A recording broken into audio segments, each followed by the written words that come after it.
Assalamualaikum warahmatullahi wabarakatuh. Video kali ini kita akan membahas terkait masalah gagal bayar di Akulaku, Kredivo, dan juga di Shopee.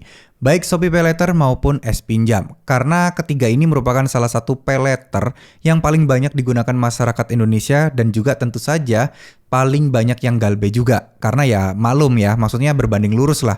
Banyak nasabahnya, tentu resiko untuk yang galbe juga akan banyak. Nah, apa yang ingin saya sampaikan di video kali ini adalah sesuatu yang mungkin harusnya membuat teman-teman bangkit, membuat teman-teman merasa lega, dan membuat teman-teman tidak takut lagi terhadap gagal bayar di aplikasi pinjol manapun. Ya, oke. Tapi sebelum itu kita akan berdoa sama-sama dulu. Semoga teman-teman yang baik yang nonton video ini maupun yang tidak bisa segera diberikan kemudahan dan kelancaran untuk menyelesaikan masalah hutang pinjaman online-nya. Bismillahirrahmanirrahim. Ya Allah, semoga saudara-saudara kami semuanya yang saat ini terlibat dan terlilit hutang di aplikasi pinjaman online apapun, dimanapun dan kapanpun, semoga segera diberikan jalan keluar. Semoga segera diberikan kemudahan-kemudahan rezeki untuk bisa menyelesaikan masalah hutangnya. Dan semoga yang paling penting adalah diberikan kesehatan, serta diberikan ketenangan hati, serta juga diberikan selalu Engkau berikan bimbingan-bimbingan untuk menyelesaikan semua permasalahan ini. Amin amin ya robbal alamin. Oke. Jadi buat teman-teman nasabah galbe di Kredivo, Akulaku, dan S-Paylater dan S-Pinjam, teman-teman mungkin pernah mendengar bahwa utang kalian itu akan lunas dengan sendirinya. Nah, apakah benar utang kita lunas dengan sendirinya dan akan ada orang yang membayarnya? Nah, jawaban seperti ini mungkin relatif bisa dibilang ya, nggak 100% benar, tapi ada fakta yang memang ada benarnya juga.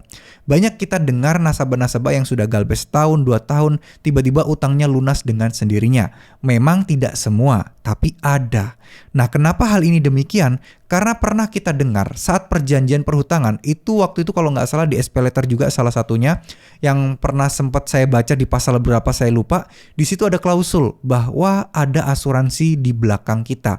Artinya ada beberapa pinjaman-pinjaman atau mungkin hutang-hutang yang gagal bayar itu akan dibayarkan oleh asuransi. Ya memang tidak akan penuh, tapi mungkin ada syarat dan ketentuan yang berlaku.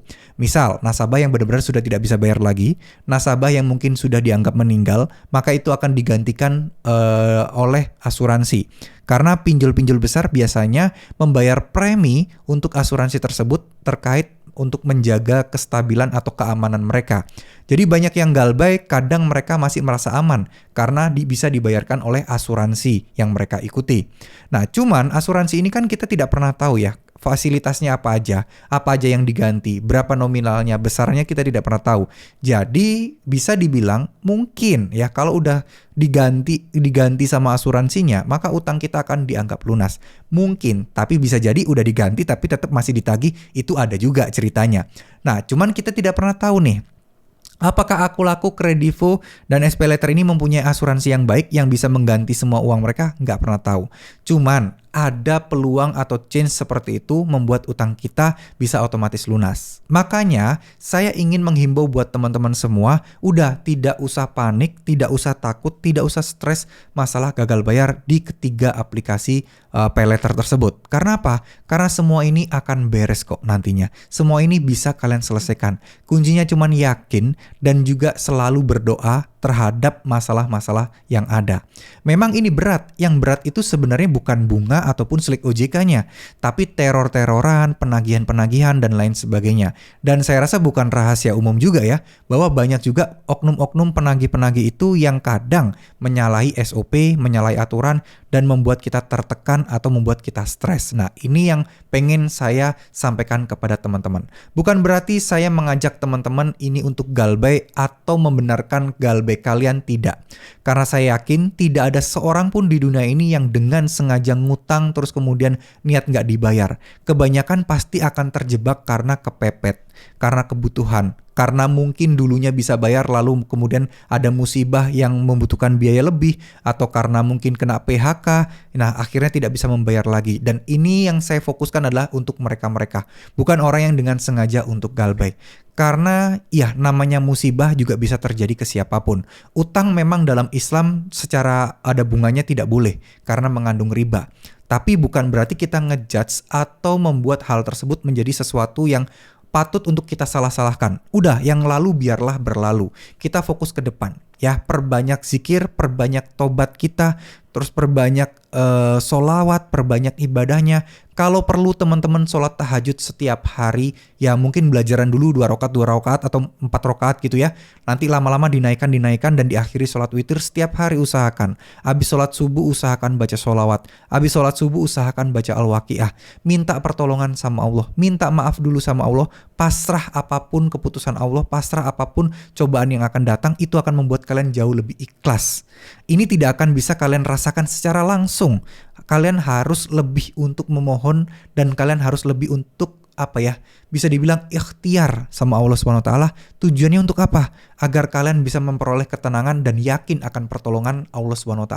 Ya, saya bukan ustadz, saya juga bukan ahli agama, cuman saya merasakan keajaiban-keajaiban itu setelah saya mulai mengikhlaskan dan pasrah terhadap utang-utang saya di awal tahun 2022, dan Allah ngasih sesuatu sebagai gantinya.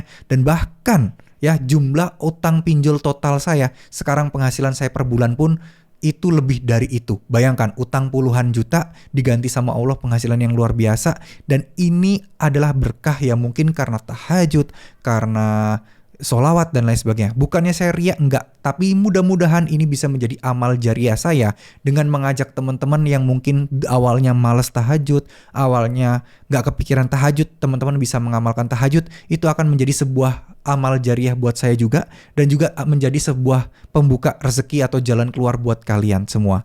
Ya, terima kasih. Mohon maaf jika ada salah-salah kata. Saya harap teman-teman semua makin sukses, sehat selalu, dan yakinlah sama pertolongan Allah SWT. Yakinlah masalah ini pasti akan lunas dengan sendirinya, bahkan tanpa kalian harus bayar sepeser pun. Ya, yakin aja dulu. Mudah-mudahan Allah malah ngasih rezeki kalian berlipat ganda. Jadi uang kalian nanti buat bayar pinjol utang kalian itu, utang kalian gak ada apa-apanya. Amin amin ya robbal alamin. Terima kasih. Mohon maaf atas semua kesalahan-kesalahan kata-kata saya. Jika memang terjadi ada salah-salah ngomong, salah-salah kata, maafin ya teman-teman ya. Ambil baiknya, buang yang jelek. Wassalamualaikum warahmatullahi wabarakatuh.